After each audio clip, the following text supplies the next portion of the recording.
This conference will now be recorded. Okay, good morning, everybody. I appreciate y'all joining me for this first ever in the history of the world coaching call. And I see that we've got about 20 or 25 of us online, and I appreciate you investing this time with me. I think the pattern that we're going to follow in these weekly calls is I'm just going to share something that I think is important, something that stirred me up, something that I'm passionate about. Sometimes that will be directly related to your business. Other times it may be more of a quality of life issue or a mindset issue, something to put you in a better place from which to conduct your business. And today we're going to lead off with one of those mindset sessions. It's been my observation that far too many people sabotage their business success because their personal life is full of conflict, opposition, and hostility. Environment matters. None of us can operate at our peak efficiency, peak performance when we're in an environment that doesn't support us, doesn't value us, doesn't appreciate us. Sometimes people don't even care what's important to us, so they certainly can't cheer us on in that. And I was reading in the scriptures this morning. I try to do a little Bible devotional every morning as just part of my daily routine. And I read this scripture from the Old Testament, Genesis, that makes the point. Now I'm just going to read this to you. It's about 3 or 4 verses. See what you hear in this. It's talking about Isaac, who was a very rich and powerful man, the son of Abraham. But he was on the move because there was a famine, and he had flocks and herds, and there just wasn't much to feed him, and there wasn't much water, and so he was living a nomadic lifestyle, even though he was wealthy. Now listen to what it says. Isaac's servants dug in the valley and discovered a well of fresh water there. That's big news. But the herders of Gerar quarreled with those of Isaac and said, "The water is ours." So he named the well Esek, because they disputed with him. The word Esek means hostility. Then they dug another well, but they quarreled over that one also. So he named it Sitnah, and that word means opposition. So he's gone from hostility to opposition. He moved on from there and dug another well, and no one quarreled over it. So he named it Rehoboth, saying, "The Lord has given us room, and we will flourish in the land." My encouragement to every one of you today is to find your Rehoboth. Find that place where it's free of hostility and conflict and opposition and people who want to drag you down. There are actually people in this world who would love to hurt you, who would celebrate your failures. And sometimes, out of the best of intentions, we become a facilitator of that terrible cycle. And often it's because we think that we can change those people, or we can change the situation, that through our patience and our kindness, we can be the instrument of turning that situation around. But I want to say that sometimes we give ourselves way too much credit. There's another scripture from the New Testament that says, if it's possible, as much as it depends on you, be at peace with all people. And by its very language, it implies it's not always possible because it doesn't always depend on us. And I want you to notice what Isaac did in comparison to what he could have done. He was a strong and powerful man. He had many men working for him as herders and shepherds. They had dug these wells. If they wanted to fight and defend those wells, they could have. They could have put up a big fight and probably won. And of course, now they've got to guard those wells day and night. And they're always going to have to be on guard because conflict was always going to be around the corner. And Isaac, even though he had the strength to fight, chose not to. If you don't have any strength to fight, that's weakness. If you have the strength and you choose the path of peace, that's called meekness. And Jesus said in the New Testament, "Blessed are the meek, for they will inherit the earth." And if you were to go on and read the rest of the story, you would see that once Isaac got to Rehoboth, that spacious land where he wasn't fighting and in conflict and facing opposition and hostility all the time, he was blessed. And his crops and herds and servants multiplied yet again. So my encouragement to you is, do not stay in a place and do not stay in relationships that are full of conflict and hostility and opposition. Environment matters. And if you're in a toxic environment right now, you can be assured there is a better one down the road. Okay. And just pursue it like Isaac did. You know, pull up your tent pegs and move on down the road until you find that place where you're affirmed. Even if you have the strength to fight, it's rarely worth it. If you have the money to fight, it's rarely worth it. Move on and find that place of peace. So anyways, that's kind of the, hopefully a little bit of an encouragement and inspiration I want to share with you to get things started. Now I'm going to encourage you to unmute yourself, share a thought, a comment, or any question whatsoever. This is designed to help you sell more homes. So any questions about contracts, business strategy, particular situation, let's talk about it. Frank, Kevin, good morning. Good morning. First off, thanks for thanks for sharing that scripture. The quick reflection on that, it reminds me back in the days when you'd be in school, there would be a fire extinguisher in the hallway, and it would say, "In case of fire, break glass." And I've always thought that one of the things that's good for me is, in case of stress or trouble, do these things. And for me to know the couple things that help get me recentered on good personal habits, good people, etc., so that when the stuff starts to fly, I know where to go. I know really what works best for me, and by inference, what doesn't, right? What not to do to make a fire get bigger. So, but thanks for sharing that. Thanks for getting this kicked off right.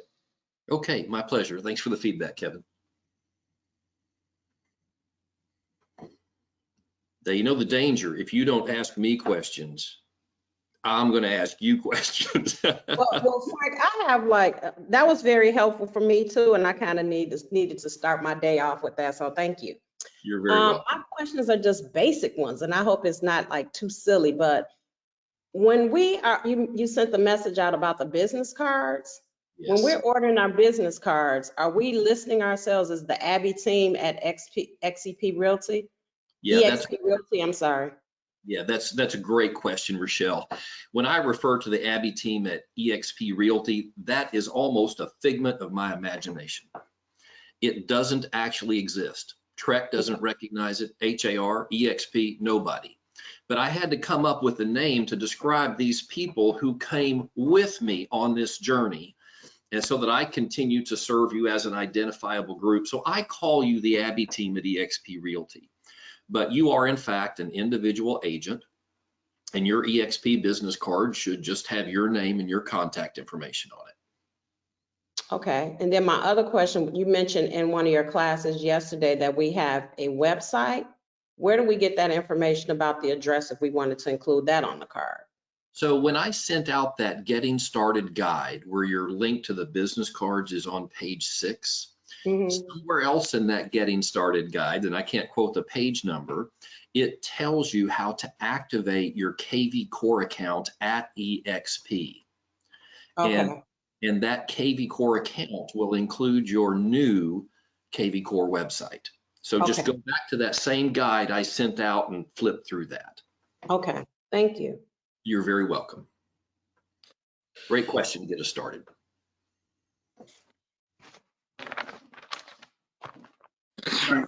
This is Tom, and I have a question. I had a great friend call me yesterday, and he is taking a job in Houston, but he's going to remain in Dallas. But he wants to look at properties in Austin. I don't know if I said Houston or Austin, but he was going to look at properties in Austin. And he's looking for something that it's going to be, it could be single family, it could be a condo, that he could live there during the week and then maybe rent it out during the weekends. So my biggest question is, even though we're attached to HAR, are we allowed to sell properties in Austin, Texas? And is it easy for us to do that? Yeah, great question, Tom. So I'm going to answer it on 2 different levels. The first is TREC's perspective. TREC requires that agents have geographic competence in the areas where they're serving clients. And so if you're going to represent someone in Austin, TREC's question would be, well, what do you know about Austin? What do you know about schools, market values, neighborhoods, where the new sanitation plant is going in, highways, traffic, schools, doctors? Do you have local knowledge of the Austin area that would enable you to appropriately represent and counsel a buyer? So that's the first question, and only you'll be able to answer that. Although I have coached agents in the past, if it's a high enough value client and you don't have competence, maybe you should go get competence. Go hang out in that market for a couple days, spend a few days seeing the sites in Austin, making some local connections, driving the areas. That can go a long ways towards gaining competence. The second way I want to answer that is the practical issue of access to the MLS. The MLS can be a massive tool in helping us to gain competence because we can run current value reports and even market trend reports to show us the appreciation rates or depreciation rates by neighborhood and area of town. And this is where EXP has really helped us. Because EXP is already a member of every MLS in the state of Texas, you can now join under them. You do still have to join the MLS, but because your broker is already a member, it's a very simple process for you to join. In the past, anytime an agent wanted to sell a house in Austin or San Antonio or Lubbock, I literally had to go there, sit through a half-day orientation, join the board, and then the agent could get in there, sell the house, and cancel their membership. It is infinitely easier and more efficient now. Okay, thank you. Fortunately, I lived there and worked there for 10 years, so I have a good knowledge of the area, not as well as living in it every day. Yes. And the other is I'll figure out the MLS access and what it costs to join, and we'll go from there. But thank you. All right, sounds good. Hope it works out, Tom. Thank you. Now, I was going to say, whenever I think about selling in other places, I think about just the fact that we have so many connections throughout the country, and we could literally call somebody in our company in another city and just get a referral fee, and you don't have to drive anywhere. I mean, it's just, that's kind of how I was thinking. I could sell all over the whole country, and just literally, that's part of one of my things whenever I'm talking to somebody or emailing someone, is I'll just say, yeah, I'm connected to some of the best realtors in the entire country, and I can I can put you in touch with anybody that can help you really well, and and then I get that referral fee, and I'm giving business to someone else who may then in return give business to me. So it's just a thought. No, I think that's a great thought, Nancy. And in most situations, that is going to be the preferred answer. Do you really want to go to El Paso to sell a house? Simply make a referral to somebody else in the organization, and it may come back your way. But there are situations like Tom is in where he knows the market. It's a personal friend. They want Tom to represent them. In those situations, it's nice to know that it is an option. We have multiple options for dealing with these out-of-town situations. So I have a question about referrals.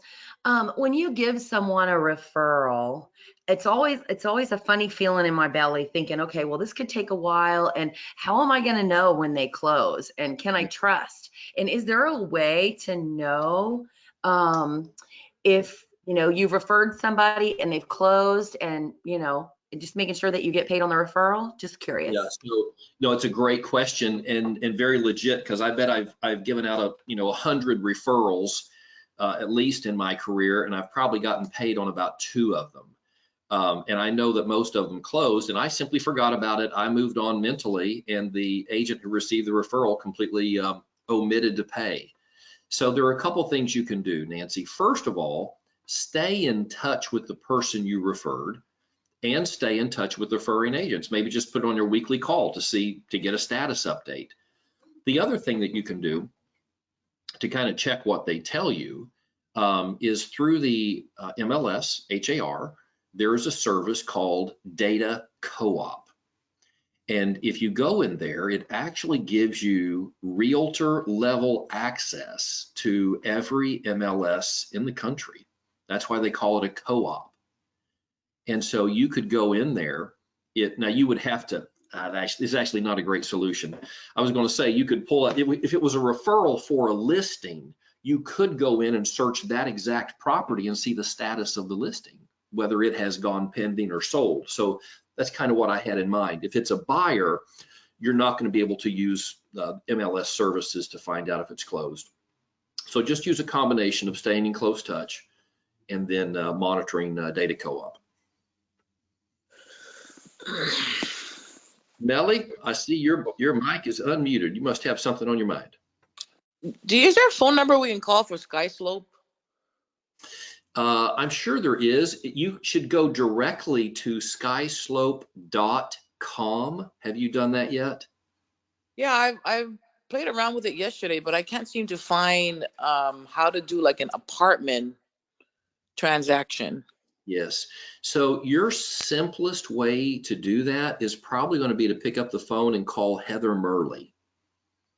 Heather and Stephanie are team teaching our Sky Slope classes on Tuesday mornings at 9. Stephanie's jumped in with both feet, but Heather was formerly an EXP agent and runs a transaction management service. So she's been using Sky Slope at a high level for years. So Heather can help you. Okay, I'll call her.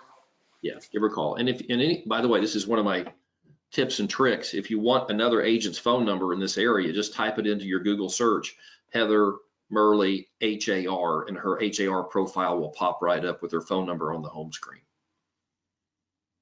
Also, Frank, her phone number is 281-415-9966. Well, you are at the ready, aren't you, Will? Yes, sir. That's awesome. I got it yesterday. Oh, yeah. When you met her, you like, I need this one on speed dial. Yeah, she's very sweet, very helpful. I think Heather also offers transaction coordinator services, so she's got a couple things going on there. Yeah, if you don't like managing the paperwork of a transaction, reach out to Heather. She's got a team that assists her in doing that.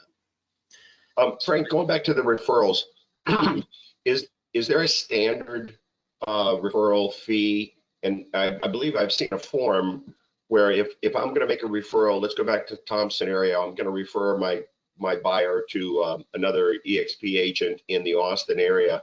Mm-hmm. Can I not send a document to that agent saying, I'm introducing buyer John Doe, and our referral agreement is you're going to give me 30% of your net commission, and yes, we create that document. And if I proactively do that, they may still omit, but at least I've been proactive and done all I can, and there's no confusion of him saying, gee, I wonder what I should pay Kevin. Is there, what's the best way to do this? Yeah, so I'm sure there is a form. EXP will have their own form, and it will identify the name of the prospect, the name of the sending agent, the receiving agent, and the negotiated referral percentage.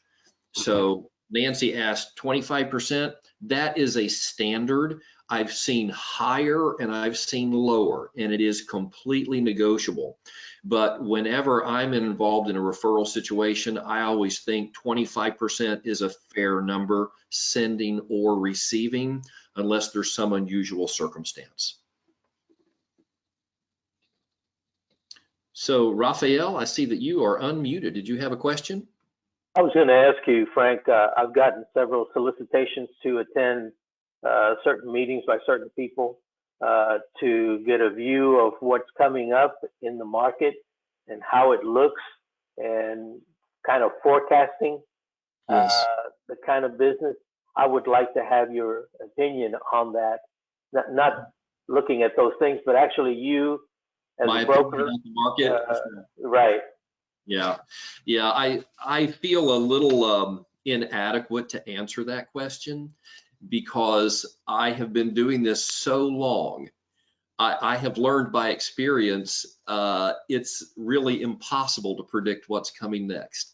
And the time to be, Brad Inman manages Inman Services, which is the largest real estate news service in the country. He's got 700,000 subscribers. And he wrote an article last week that really resonated with me. He was talking about the market forecast, and he said, what scares me is when all the experts are saying exactly the same thing. And he said, right now, all the experts are saying we're in for another incredible year in the real estate world. There's pent-up demand. It's a seller's market. There's a shortage of inventory.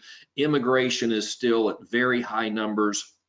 As we come out of COVID, there will be continued job growth. Happy days are here again and not going away anytime soon. Everybody is saying that. And it scares me because I was in Florida, 07, 08, 09, and everybody was saying the exact same thing before the greatest crash in the history of the world in terms of loss of real estate value. And it seems like none of the experts saw it coming. So here's my prediction. You asked, I'll give it to you. I think we're probably going to have a good year. Not the 30% appreciation that we saw in 2021, but I think barring an international catastrophe or an economic meltdown, we're going to continue to see some modest to modest plus appreciation.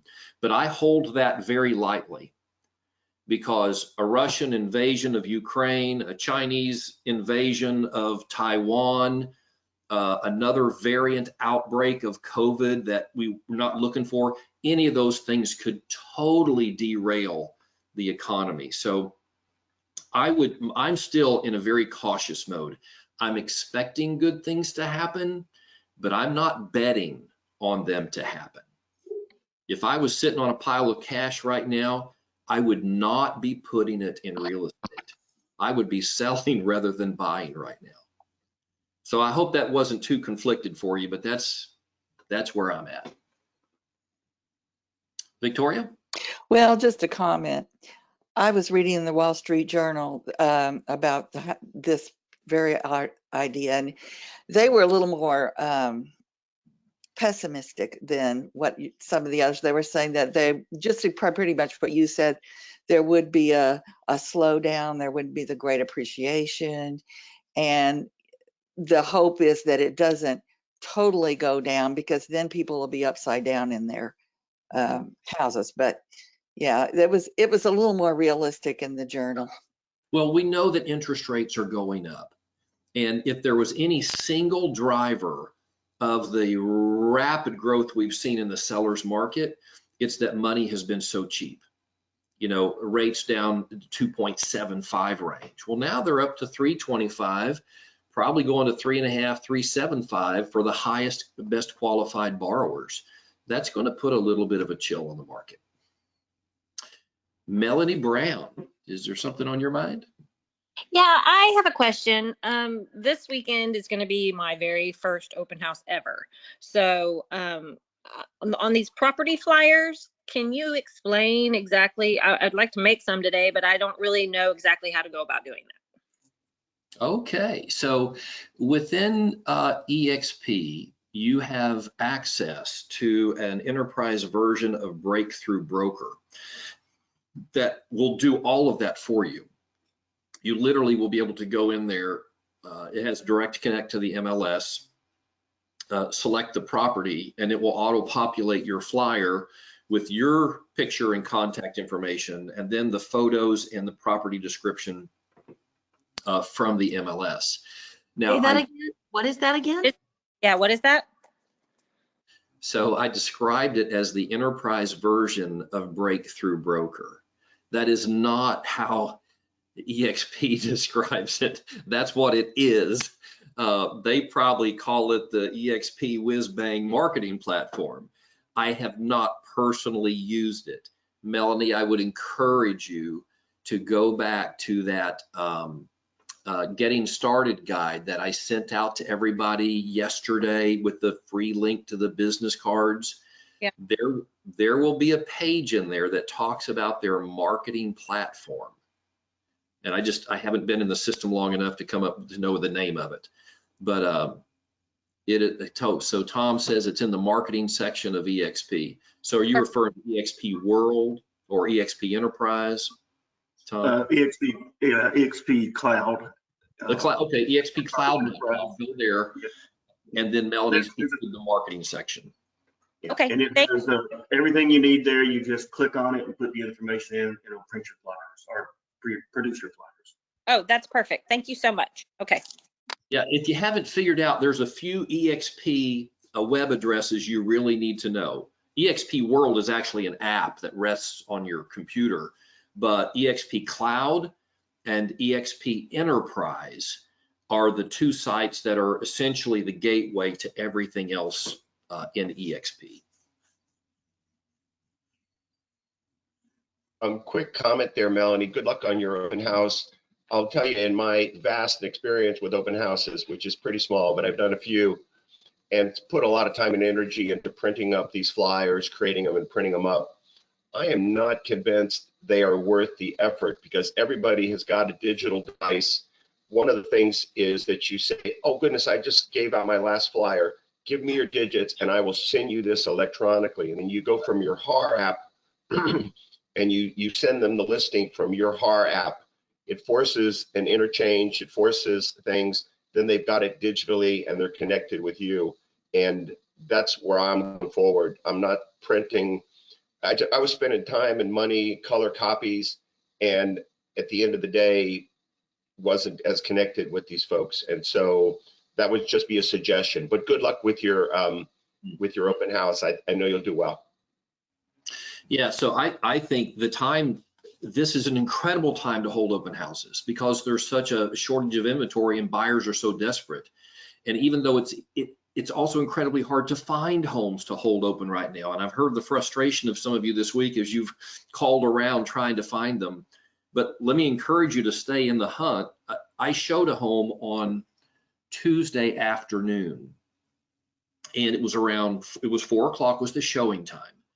And we were in the home about 15 minutes. Now, there was a for sale sign in the yard, but it was not an open house. It was just a regular showing on a vacant home. And before the showing was done, 2 other families walked in the door. They had seen the for sale sign in the yard and apparently saw that a showing was in progress, because there were a couple cars in front and the front door was open. And they came in, both of them actively looking for a home to purchase. So that should be your experience at an open house. So get those directional signs out, saturate the neighborhood from every main road that leads into the neighborhood back to your open house, and you should be covered up with people this weekend. Can I add something, Frank? Of course. I'm with Kevin. I don't have much experience, but I think we can still use that KV Core app, right? Because I used that once on the iPad and it was so helpful. It's amazing.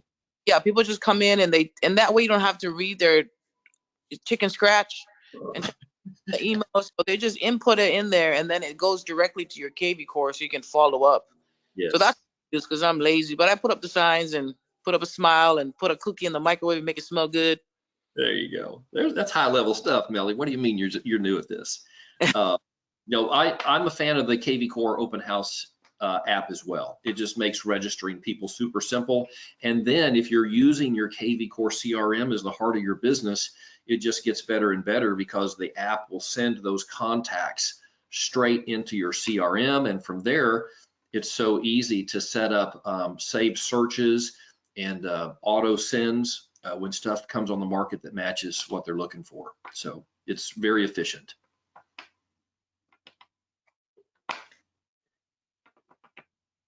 Question. Oh, sorry. Go ahead. I just want to ask the videos that you're recording, Frank, like the training you did yesterday, where can we access those? So we're putting all on our current YouTube channel, which is youtube.com/AbbeyRealty. And I did get the classes uploaded last night. I had stopped them between classes. Well, it recorded the whole thing as one. So it's like a 3.5, 4-hour video. I am going to go in and edit it and break it up, but right now it's just right there in raw form. So I'm also hoping to get our youtube.com/Abbey Realty name changed. And I'll change it from Abbey Realty to Abbey Team at EXP or something like that. That's one of those to-do items I just have not gotten to yet. Rochelle? Since we're talking about your CE class from yesterday, can you remind me what we need to have completed when we get ready to renew? Because a lot of the trainings I've been doing online, but I'm not getting any CE credit for online stuff. So Rochelle, is this your first renewal? Yes. Okay, so you need to get what's called your SAEs.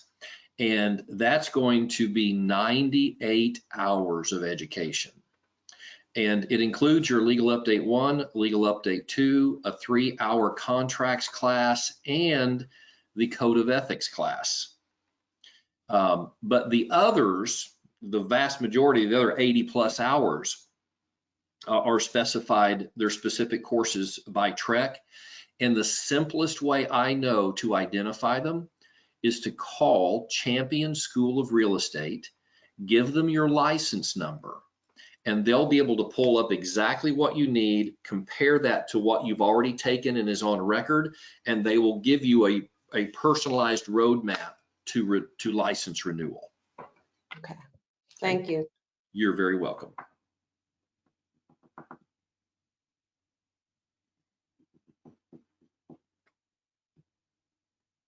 Good morning, everyone. Thank you for this morning, Frank. That was very inspirational. And I think that a lot of us have to deal with our own fear of rejection, I guess, and just fear of getting started and doing something new. But on a different note, my open house for Saturday was just canceled because they got offers. Of course, So yes. my question being, is it too late that it's already Thursday to try to run and get something else? No, literally, you could walk up to a house right now and stick an open house sign in the yard and unlock the door, and you're probably going to have people come.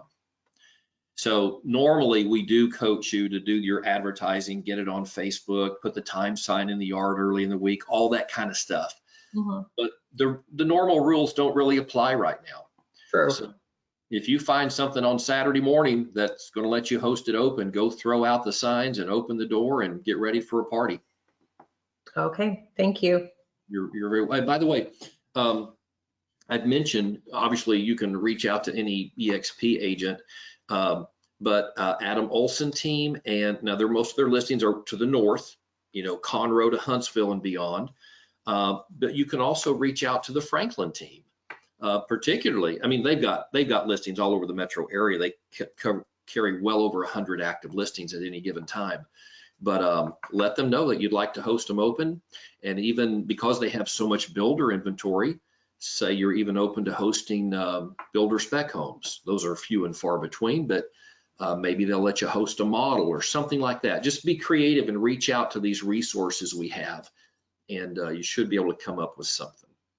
I did reach out to Andrew on his page through EXP World, I think, or Workplace, or one of those places, and I haven't heard back. I don't know if he's active in those pages or if I should just pick up the phone. I think that might be more effective. Yeah, Andrew might not be the one. He is the team leader, but they've got so much going on. I would just call over there to the team and ask who the sales manager is, and then speak with the sales manager. They're probably closer to the action and could get you connected. Okay, thank you. You're welcome. So I have a question about the open houses.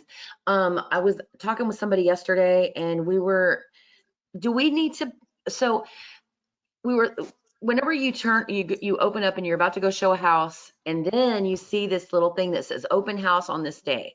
How do you get your open house to say that? Like whenever, and then, yes. Okay, so I haven't used it in a long time, but there's a function within the MLS. Has anybody done it recently? Usually the listing agent does it. Yeah. Yes, but as a listing agent, has anybody done it Oh, so recently? you have to contact it. Yes, the listing agent must do it. It's they're in control of what that says. It's a status change. If it's your MLS listing, you go Okay. under status So, change and you say post open house and you put in the info and then it goes out on the hard details. There you go. So listing agent goes in under status change and schedules the open house.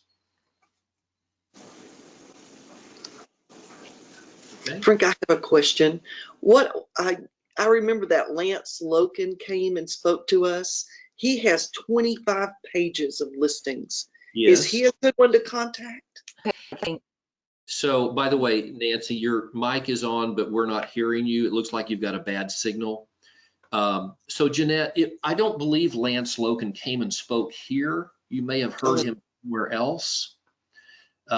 He is a Keller Williams agent, and I personally have never had any dealings with him. I've shown his listings, of course, but never had any conversations with him.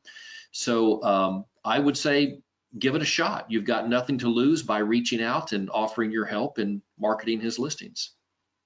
Okay, thanks. You're welcome. Nancy, you can try again.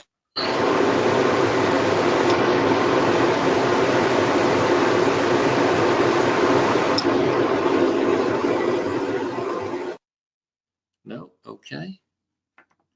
All quiet on the Western Front. Well, I don't have a question, but maybe this might encourage some people. I posted Kevin Harbison's, boosted, I'm sorry, property for her, and Lord have mercy, I must have 15 listings just for a 3-day post, but I've been crazily calling, texting. I've got carpal tunnel texting syndrome, but I called one gentleman last night and boy, was he mad at me.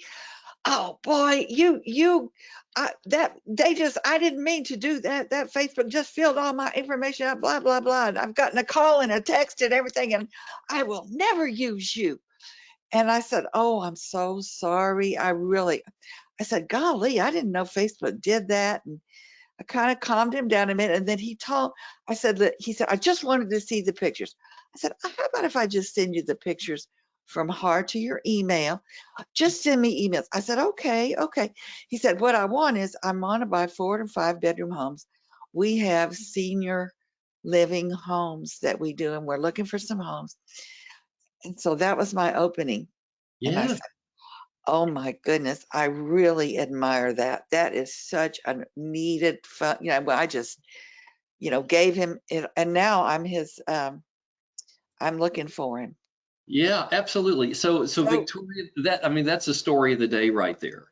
I love that. We're going to tell that story again because most agents, when they get that kind of hostility, will turn and run. But hey, passionate people, think about this. They're turning off everyone else, so they probably have nobody helping them.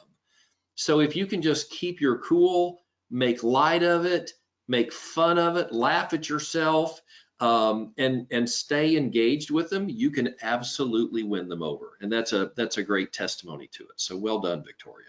I mean, I'd rather get an answer to the phone and they're mad at me than just not get anything. Yeah.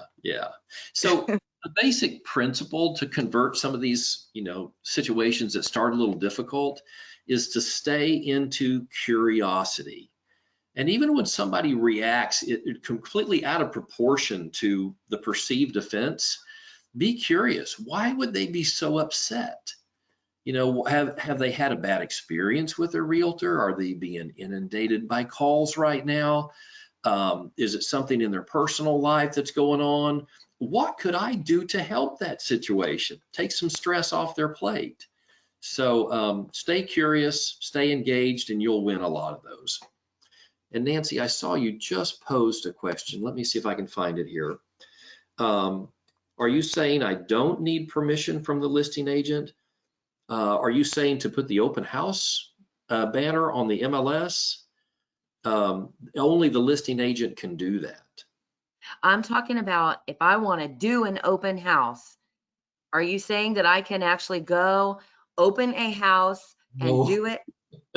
Thank you for clarifying. You'd get us both thrown in the pokey. Well, you got me all excited. I'm like, okay, Uh, great. We can do that. No, what I meant is if you can get permission, even on Saturday morning, to do an open house, go ahead and do it. But you have to have permission. Okay. Okay, thanks for asking. Mark Haley, is there something on your mind?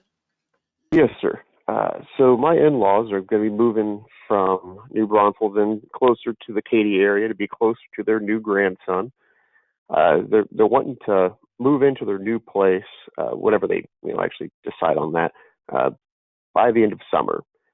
So they're going to have me list their current home and help them buy the new one. I have helped a couple buyers purchase homes. I feel pretty confident in that part of the transaction. I've never listed. I don't know what to tell them that they should try to have done, when they need to have those things done by, what I need to do to prepare on my end Sure. for listing for my in-laws. Yeah. So, Mark, what I like to do is start with the end in mind, and typically that means their preferred move out date.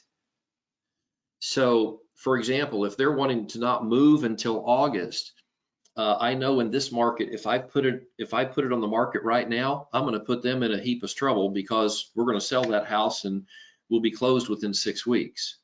So for timing wise, figure out when they want to leave. Beyond that, what you want to keep in mind when preparing a home to put on the market is you want it to show beautifully. So you have to walk through the home with the eyes of a buyer. And that's why you often hear the advice to neutralize the home, kind of like a builder's model home. You don't want to put anything up that would be offensive to anybody. Put away most of the personal pictures, not all of them, but most of them. Clear the countertops. Tell them, since they're going to be moving anyway, start packing and get rid of all excess stuff. Thin the herd in the closets. Again, think model home. Sometimes they'll hang a few clothes in the closet, but it'll just be a couple dresses and a suit, something really nice like that. Thin the herd everywhere. Get rid of stuff out of drawers, out of closets, off countertops. In preparing for showings, have them even get their toothbrush and toothpaste out of sight, get the soap and shampoo out of the tub. You don't want anybody going in there and like, ooh, somebody just took a shower in here. You just don't want those feelings at all. So just think about, how is it going to show beautifully? And once you've done the inside, then you can step outside and look at the curb appeal. Does the mulch need to be refreshed? Do the shrubs need to be trimmed? Do we need to get some annual flowers in the beds so there's a little bit of a color pop? Do the windows need to be cleaned? Does the driveway and the sidewalk need a power washing? Just go through everything with the eyes of a buyer, because quite often the sellers are blind to it. They've lived in it so long they don't even see it any longer. So you have to put yourself in those shoes. And one of the things that I like to do, Mark, is I always offer to pick up some of those expenses. Not all of them, but it was part of my marketing to potential sellers, is that I'll get the home ready to show beautifully and sell quickly at my expense. Now, I wouldn't do everything, but if it needed a maid service, I'd send in the maid. If it needed a handyman, I'd send in the handyman. I'd pay for a landscaping refresh. I would do whatever was needed most. I think the one that got consistently the most enthusiastic response from the sellers was the window cleaning. The ladies typically appreciated that. I would send in somebody to clean all the windows inside and out. And sometimes that alone would make a dramatic difference, especially in the Houston area, where we often get green mold and slime on windows just from the heat and humidity. So get it ready to show beautifully, and then go on the market in a time frame that's going to serve their preferred move out date. Mark, what else is on your mind about this listing? Well, I understand everything that you said thus far about it. Yep. It's the logistics of it all. I assume that there's some different paperwork that I'll have to get squared away. The marketing of it, I mean, I'm just not really sure where to go. Mark, I think what you're probably going to discover is not as complicated as you think. And next week, we're going to be teaching a 3-hour class on seller documents. So make sure you attend that class. We'll go through everything, the listing agreement, the required addendums and disclosures and all of that. The paperwork is really not that complicated, especially after you sit through a 3-hour class. And in terms of marketing, let me simplify it for you. You need a beautiful yard sign. You need a super lockbox and a combo lockbox, and you need great photography that you put on the MLS. It's really that simple. Great sign, great photos, and access to the home. And it'll sell. If it's priced right, it will sell quickly. So don't get too lost in the weeds on it. I was just gonna say, I have given my client the seller's disclosure document, just so that they can kind of get an idea of what's going on with the house, because sometimes they're not even paying attention to everything, like you said, Frank, and that'll give them an idea of anything that needs to be fixed while they're going through and kind of checking the condition of everything. And then the MLS, the blank MLS document, just so that you can, maybe create your listing and kind of create like a little description of how awesome the property is. I mean, that's a good place just to kind of start for me anyway. That's what I've done for mine. That's great. That's a great idea. Mark, was there anything else? Not at the moment. Thank you. Okay. All right. I appreciate you asking the question. Well, guys, that kind of, I see Annie turned on her mic. Do you want to get the last question in, Annie? Yeah, just real quick, Mark, because it is relatives and it is your family. I would love to go with you and play bad cop, good cop. And maybe there's some touchy things that you may not be able to comment on that maybe as a suggestion, it could be brought up by somebody else, by a coworker or a co-agent. Not that I would be a co-agent, just for the trip out there. So just a thought. That's very thoughtful. By the way, if you ever have a listing that really needs some attention on the inside, maybe they've over decorated, but if if you say anything, you're going to offend them and you'll lose the listing.